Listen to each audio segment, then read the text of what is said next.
সামরিক ঘাঁটিতে বাড়ছে একের পর এক বিস্ফোরণ, সামরিক ঘাঁটিতে বাড়ছে নিরাপত্তা সতর্কতা, আর প্রতিটি নতুন ঘটনার পর আরও জোরালো হচ্ছে একটি প্রশ্ন: মধ্যপ্রাচ্যের চলমান সংঘাত কি এখন এমন এক পর্যায়ে পৌঁছে গেছে যেখানে বিশ্বের সবচেয়ে শক্তিশালী সামরিক বাহিনীকেও অপ্রত্যাশিত মূল্য দিতে হচ্ছে? সাম্প্রতিক কয়েকটি ঘটনায় মার্কিন সেনা হতাহতের খবর প্রকাশের পর নতুন করে আলোচনা এসেছে যুদ্ধের বাস্তব চিত্র। এটি কি কেবল বিচ্ছিন্ন দুর্ঘটনা, নাকি সংঘাতের গতিপথ সত্যিই বদলে যাচ্ছে? আর যদি এমন হয়, তাহলে সামনে অপেক্ষা করছে কি আরও বড় সংকট? আজকের এই প্রতিবেদনে তুলে ধরছি সেই সব প্রশ্নের উত্তর, সর্বশেষ তথ্য, আন্তর্জাতিক প্রতিক্রিয়া এবং পুরো পরিস্থিতির বিশ্লেষণ।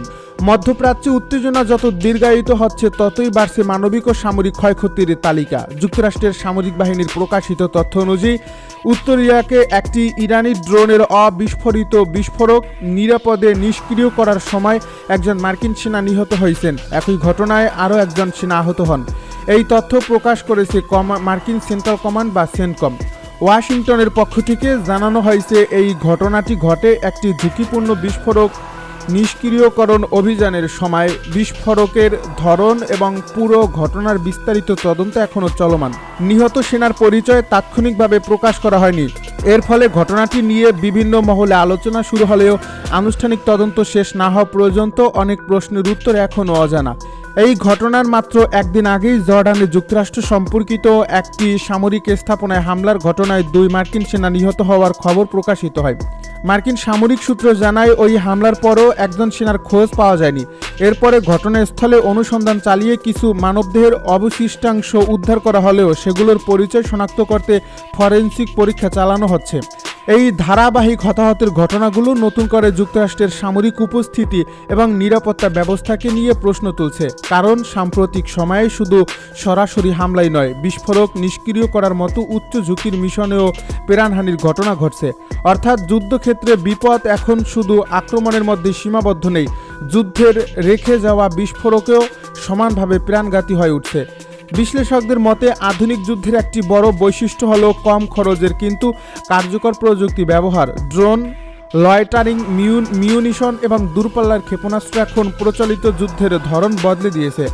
ইরান দীর্ঘদিন ধরেই বিভিন্ন ধরনের ড্রোন প্রযুক্তির উন্নয়নের বিনিয়োগ করছে। বিশেষ করে শাহেদ সিরিজের ড্রোন আন্তর্জাতিক অঙ্গনে ব্যাপক আলোচনার জন্ম দিয়েছে।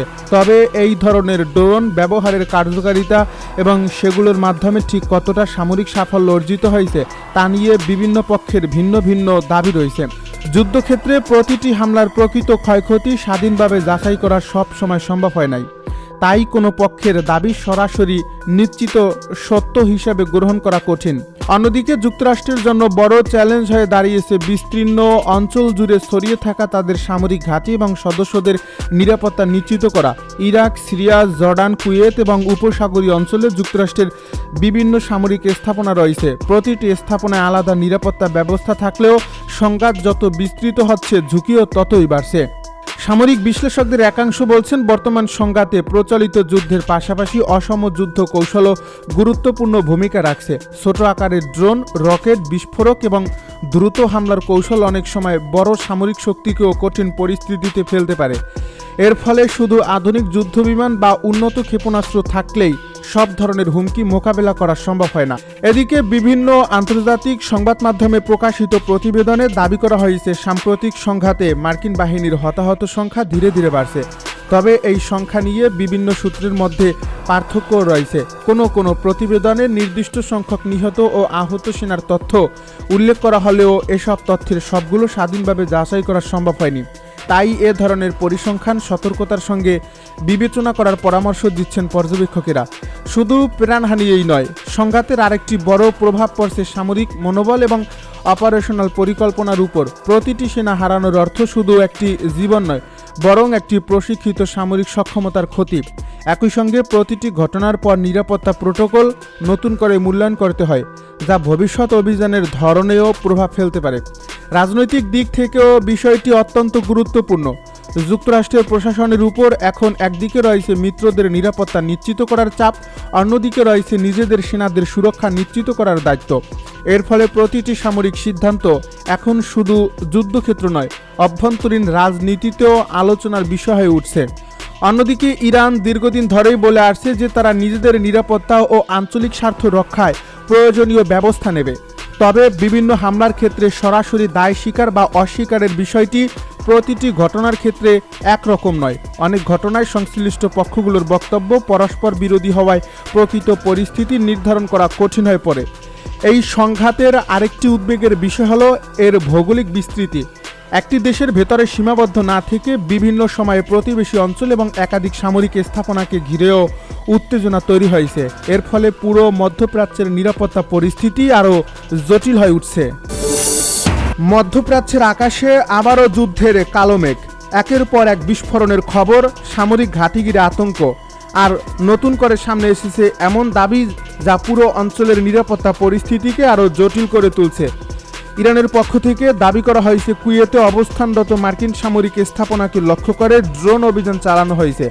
যদিও এসব দাবির স্বাধীনভাবে নিশ্চিত কোনো প্রমাণ এখনও প্রকাশিত হয়নি, তবুও সামরিক বিশ্লেষকদের মতে যদি এই ধরনের হামলা বাস্তবে সংগঠিত হয় তাহলে তা শুধু কুয়েত বা ইরানের বিষয় নয়, বরং পুরো মধ্যপ্রাচ্যের শক্তির ভারসাম্য বদলে দিতে পারে। প্রশ্ন এখন একটাই, সংঘাত কি নতুন এক পর্যায়ে প্রবেশ করতে যাচ্ছে? সাম্প্রতিক বিভিন্ন প্রতিবেদন উঠে এসেছে কুয়েতের ক্যাম্প উদায়ারি এবং আলী আল সালিম বিমান ঘাঁটি নিয়ে নতুন করে আলোচনা শুরু হয়েছে।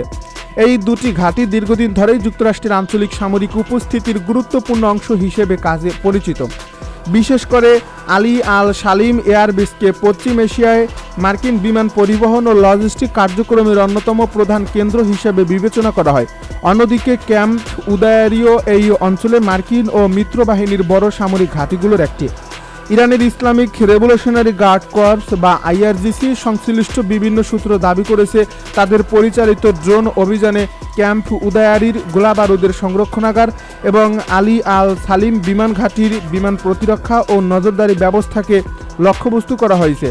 তাদের ভাষ্যমতে কামিকাজের ড্রোন ব্যবহার করে গুরুত্বপূর্ণ সামরিক অবকাঠামোতে আঘাত হানা হয়েছে। তবে যুক্তরাষ্ট্র বা কুয়েত সরকার আনুষ্ঠানিকভাবে এই দাবি নিশ্চিত করেনি এবং স্বাধীন সূত্র থেকেও তা যাচাই করা সম্ভব হয়নি।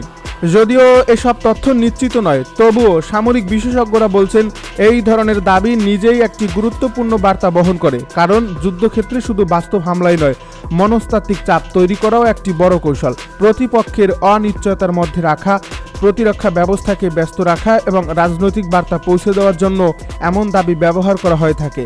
ইরান বহুদিন ধরেই বলে আসছে যদি তাদের বিরুদ্ধে সরাসরি সামরিক অভিযান চালানো হয় তাহলে শুধু ইরানের ভেতরেই প্রতিক্রিয়া সীমাবদ্ধ থাকবে না, বরং যেসব দেশে মার্কিন ঘাঁটি রয়েছে সেগুলো সম্ভাব্য লক্ষ্যবস্তুতে পরিণত হতে পারে। এই অবস্থানের পুনরাবৃত্তি করেছেন ইরানের বিভিন্ন কর্মকর্তা এবং নিরাপত্তা বিশ্লেষকেরা।